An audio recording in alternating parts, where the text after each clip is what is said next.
সম্পর্ক তো অবশ্যই এখনো ভালো আছে। ছবিটা আমার মনে হয় কিছু এআই করা হয়েছে মাঠে যাতে খেলাটা ফিরে আসে, ওইটার দিক থেকে বিবেচনা করেই আমরা এই টুর্নামেন্টটা করা। খেলা বর্জন করে এটা কোনো পক্ষই কোনো ধরনের লাভ হতে পারে না। আমি আসলে এই মানে এটার পিছনে আমরা যখন শুরু করতে যাই তখন বেশ কিছু কাজ করেছি, বাট আনফর্চুনেটলি আমি সবগুলো ম্যাচ দেখতে পারিনি। বাট আই এম শিওর খেলাটা কম্পিটিটিভ হয়েছে। অ্যান্ড আজকে এসে দেখলাম যেরকম ফেস্টিভ মোডে খুব ভালো খেলেছে।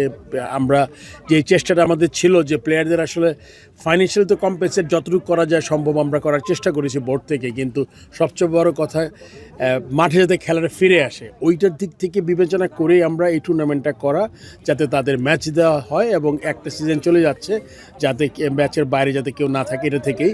এবং আমি অত্যন্ত খুশি যে ফাইনাল এটা সুন্দরভাবে টুর্নামেন্টটা শেষ হয়েছে। গত বছর আপনি একটা থার্ড ডিভিশন কোয়ালিফাইড টুর্নামেন্ট করেছিলেন, ক্রিকেটাররা দারুণ খুশি হয়েছিল। এই বছর আসলে টুর্নামেন্টটা কেন হচ্ছে না? আপনি দায়িত্ব নেওয়ার পর এত বড় একটা টুর্নামেন্ট করলেন, এই বছর কেন হচ্ছে না আসলে?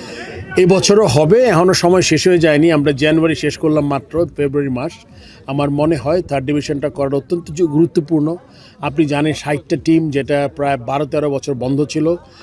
যখন আমি প্রেসিডেন্ট ছিলাম তখন আমার একটা চ্যালেঞ্জ ছিল যে এই টুর্নামেন্টটা আমি করব, এবং ওটা খুব ভালোভাবে সম্পন্ন হয়েছে। এবছর আমরা করার মাথায় আছে এটা, তবে সময়টা এখন আপনি বলতে পারছি না। আপনি জানেন যে আমাদের প্রেসিডেন্ট মহোদয় আমাদের এর মধ্যে ওয়ার্ল্ড কাপ অনেক জিনিস অত্যন্ত ব্যস্ত ছিলেন। তো আমি আশা করি যে এবার আসলে ওনার সাথে কথা বলে আমরা ঠিক করার চেষ্টা করবো কবে করা যায়। যে ফার্স্ট ডিভিশন নিয়ে একটা সমাধান আপনারা করেছেন, দারুণভাবে শেষও করলেন। যারা বঞ্চিত হয়েছিল তাদেরকে মাঠে নামালেন।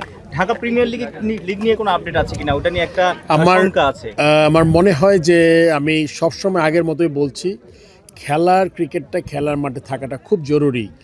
আপনি আজকে কে বোর্ডে আছে কে নাই এটা কিন্তু গুরুত্বপূর্ণ না। বাংলাদেশ ক্রিকেট যদি এগিয়ে যেতে চায় তাহলে আপনার খেলার মাঠ থেকে খেলা বর্জন করে এটা কোনো পক্ষই কোনো ধরনের লাভ হতে পারে না। এটা শুধুমাত্র ক্রিকেটের ক্ষতি হবে, ক্রিকেটের প্লেয়ারদের ক্ষতি হবে। এটা আমি আশা করব যে প্লেয়াররা যাতে অনুধাবন করে। এবং এটা কেন হচ্ছে না, প্লেয়ারদের আগে আমরা অনেকবার অনুরোধ করেছি, যারা রেসপেক্টিভ বা যেই ক্লাবে যারা খেলে ওই ক্লাবে গিয়ে ক্লাব অফিসের সাথে কথা বলে যাতে মাঠে খেলাটা হয়। প্রতিবাদের ভাষায় খেলা বন্ধ করে কখনোই হতে পারে না। আমি মনে করি যে খেলাটা মাঠে থাকতে হবে, তারপর আপনি যা করার যেটা করেন। কেননা যেই সিজনটা চলে যাবে ওই সিজনটা ফেরত পাবেন আপনি। আজকে সময়টা চলে যাচ্ছে, এটা আপনি ফেরত পাবেন না। আমি আশা করব যে এই টিমগুলো আছে তারা নেক্সট যেই টুর্নামেন্টগুলো বা লিগগুলো ক্রিকেট বোর্ডের আন্ডারে অনুষ্ঠিত হবে, সিসিডিএমের আন্ডারে, এগুলো যাতে অংশগ্রহণ করে। একটা প্রশ্ন, যেটা একটা ছবি নিয়ে অনেক আলোচনা হচ্ছে, যে ছবিটা আপনি ছিলেন, পাইলট ভাই ছিল, নাজমুল ভাই ছিল, তারপর বিসিবি একটা মেল দিয়েছে। সব কিছু মিলে আপনি এই পরিবেশটা নিয়ে কী বলবেন? সাংবাদিকদের সঙ্গে আমাদের যে সম্পর্ক খুব ভালো ছিল আপনাদের। আমার মনে হয় সম্পর্ক তো অবশ্যই এখনও ভালো আছে। আমি কখনোই মনে করি এটা খারাপ। আর ছবিটা আমার মনে হয় কিছু এআই করা হয়েছে ছবিটাতে। আসলে এরকম কোনো সিচুয়েশন হয়েছে আমাদের তো absolutely it was a conversation, যেটা পাইলট একাধিকবার আপনাদের যার সাথে কথা হয়েছে। আমিও বলেছি আমরা রংপুর গার্ডেনে গিয়েছিলাম এবং ঢাকা স্টেডিয়ামের যে ফ্যাসিলিটিগুলো আছে রংপুর গার্ডেন যে আমরা দেখে এসেছি ওটা নিয়ে আলোচনা করছিলাম। আর আপনার ছবি যদি ভালো করে খেয়াল করেন, আমি মনে হয় আমার আঙ্গুলটা, এটা আমার আঙ্গুল না, এই আঙ্গুলটা কোত্থেকে আসছে আমি জানি না। 2 নম্বর হলো কি, আপনার সামনে নির্লিপ্তভাবে একজন ভদ্র মহিলা আর তার বাচ্চা নিয়ে খেলা দেখছে, তার মাঝখানে 2 জন মানুষ, এটা কীভাবে সম্ভব? কোনো ভদ্রলোক এই কাজটা করতে পারে না আমার মনে হয়। সো এইটা আমি এখানে শেষ করে দিচ্ছি, এটা আর কোনো সম্পূরক কোয়েশ্চেন নাই। আপনাকে বলে দিচ্ছি, আপনার ছবিটা নিয়ে আমার সন্দেহ আছে।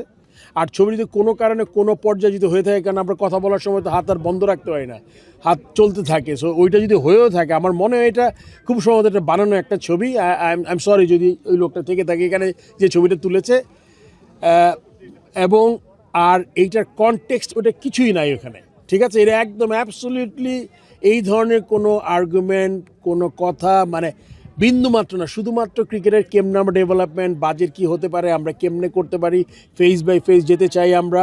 প্রথম আমাদের রংপুরের জায়গাটা আমাদের ক্রিকেট বোর্ডের আন্ডারে যাতে আমরা পাই লম্বা সময়ের জন্য, ওইটা হলো প্রথম টার্গেট। কারণ আপনি জানেন বাংলাদেশ ক্রিকেট বোর্ড যেখানে যত টাকাই তারা ওখানে ইনভেস্ট করবে, যদি আপনার জায়গার এটা যদি মালিকানা বলবো না আমি, জায়গাটা যদি দীর্ঘ সময়ের জন্য তারা যদি না পায় তাহলে ওখানে একটা ইনভেস্টমেন্ট করলে পরবর্তী ঝামেলা হতে পারে। এইটার থেকে বিবেচনা করেই আমি ওখানে গিয়ে কথা বলেছি ডিসির সাথে, অত্যন্ত উনি আন্তরিক ছিলেন এবং আমি বলেছি আপনি যেহেতু ভূমি মন্ত্রণালয়ের আন্ডারে মাঠটা, ওনাকে আমার সাথে কথা বলিয়ে দেন। আমি সালেহ আহমেদ সিনিয়র সচিবের সাথেও কথা বলেছি, উনি অত্যন্ত আশাব্যঞ্জক কথা বলেছেন। তবে আমরা দীর্ঘমেয়াদী যদি মাঠটা পাই তবে আমরা ওখানে একটা ইনভেস্টমেন্ট করব, যেটা আমাদের নর্থ বেঙ্গলে যেই আমাদের নাই।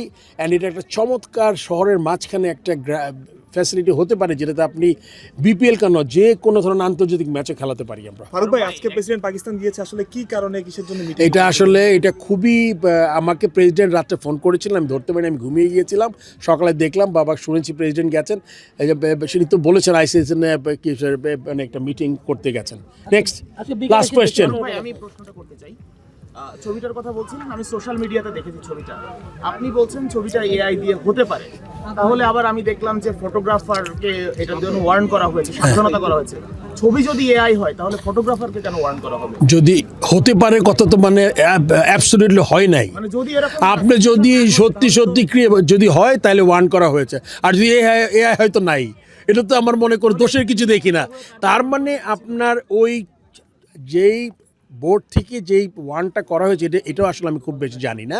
এটা আমার মনে হয় আপনার ডিসিপ্লিনের এখান থেকে ওয়ার্ন করা হয়েছে। যদি এরকম কোনো ছবি বিষয় তুলে থাকে, প্রাইভেসি যদি কিছু করে, এটা নিয়ে কোনো আসলে উনি যদি এক্স্যাক্টলি কনটেক্সটটা না জানে এরকম কোনো ছবি দিয়ে করানো উচিত। এটা আপনাদের আমি সবাইকে অনুরোধ করছি, এই ধরনের কোনো কনফিউশন সৃষ্টি করার কোনো দরকার নেই আমার মনে হয়।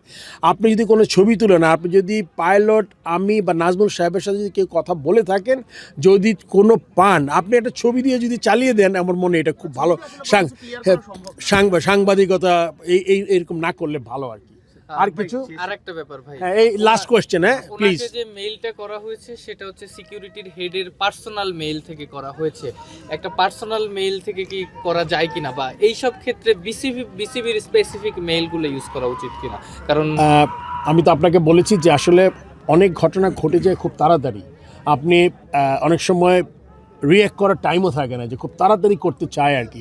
সো সেক্ষেত্রে হয়তো বা সে বুঝেছে যে এই ধরনের জিনিস বোর্ডের, যেটা মনে করেন আপনি জানেন যে বোর্ডের সব কিছু এখন কিন্তু আমরা যেটা রিয়েল স্মুথ বলি ওরকম হয়তো যাচ্ছে না। আমরা ওয়ার্ল্ড কাপ নিয়ে আমরা আসলে যেতে পারি না সিকিউরিটি রিজনে, and there are thousands reason যে জন্য যায়নি। এটা তো আপনার বিভক্ত হয়েছে, অনেক চিন্তা করছে যেতে পারতো, বাট আমার মনে হয় যে আমরা আগেও উল্লেখ করেছি আইসিসি এমন কিছু করেনি যে আপনার আমাদের যাওয়া উচিত নতুন কোনো সিকিউরিটির কোনো assurance other than the standard protocol, ওইটা আমরা পাইনি। তারপরে আপনি জানেন যে সরকার থেকে একটা বিরাট কেন সে হলো আমাদের অথরিটি, আসলে আপনি জানেন ক্রিকেট বোর্ডের মন্ত্রণালয় হচ্ছে গিয়ে তার কি বলবো, এটা ফাদার বা মাদার বডি যেটি আপনি বলেন। সো সে সরকার যদি আপনাকে জিও না, আপনি যেতে পারবেন না, এটা সরকারের একটা সিদ্ধান্ত ছিল যেটা ক্রিকেট বোর্ড ব্যাক করেছে। তারপরে আপনি দেখে থাকবেন যে এটা নিয়ে পাকিস্তানে অনেক আমাদের সাথে পাশে ছিল এবং বলেছে, এবং পরবর্তীতে আপনারা দেখেছেন, আপনাদের মাধ্যমে আমরা জানতে পেরেছি দুনিয়ার প্রচুর ফর্মার ক্রিকেটার, ধারাভাষ্যকার, তারা বলেছে যে আসলে বাংলাদেশকে এই ওয়ার্ল্ড কাপ থেকে বঞ্চিত করাটা ঠিক হয়নি। এটা আসলে আমাদের আপনি জেনে থাকবেন। সো আপনি যেটা প্রথমে বলছিলেন যে আপনার ওরকম করে ব্যক্তিগত ইমেল থেকে না করলেই ভালো, এটা আসলে বোর্ড থেকে করলে ভালো হয়, বাট অনেক সময় তাড়াহুড়া করে করলে অনেক জিনিসটা এরকম হতে পারে। তুমি করে ফেলছো। নেক্সট আমার একটা প্রশ্ন, যেহেতু বিশ্বকাপ ইস্যুতে আসছে, একজন সাবেক ফর্মাল ক্রিকেটার আপনি, বাংলাদেশ বিশ্বকাপে খেলছেন, এটা আপনার কাছে আসলে কেমন লাগছে? নট বিসিবি পরিচালক, মানে irrespective of as a player অবশ্যই আমার ভালো লাগছে না, কিন্তু আপনার কারণটা বুঝতে হবে যে আমাদের যদি একটা প্লেয়ার, একটা দর্শক, একটা জার্নালিস্ট, একটা অফিসিয়ালের যদি কোনো রকম একটা দুর্ঘটনা ঘটে, এবং যেটা ঘটার সম্ভাবনা ছিল প্রচুর, এবং আমরা কয়েকবার এক্সপ্লেনেশন চেয়েছি আইসিসির কাছ থেকে, তারা শুধুমাত্র স্ট্যান্ডার্ড প্রোটোকল ছাড়া নতুন কোনো প্ল্যান আমাদের দিতে পারেনি। তখনও তারা বলেনি ভেন্যুটা বদলিয়ে দিচ্ছি, বা যেখান থেকে বেশি থ্রেট এসছে ওইটাও নিয়ে, মানে পুরো ব্যাপারটা আসলে তারা খুব বেশি আমাদের যেটা প্রথম দিন ছিল আমরা যে কনসার্নটা জানিয়েছি একদম লাস্ট ডে পর্যন্ত তাই ছিল। সো আমার মনে হয় ultimately government and cricket board ঠিক সিদ্ধান্ত নিচ্ছে। অনেক ধন্যবাদ সবাইকে আপনাদের।